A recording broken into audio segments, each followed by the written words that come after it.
ድንግል ነኝ። ምንግል ነኝ? ድንግል ነኝ። አብቶኝ ደስ ይልሽ ነበር።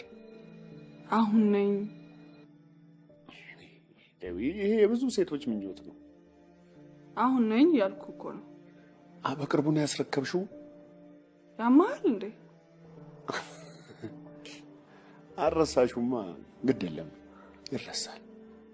ምንድነው የምታወራው? እኮ አትቆጫ። የዘንድሮ ድንግል ቁጣ አይወድም። ሳያማክርሽ ነው ላሽ የሚለው።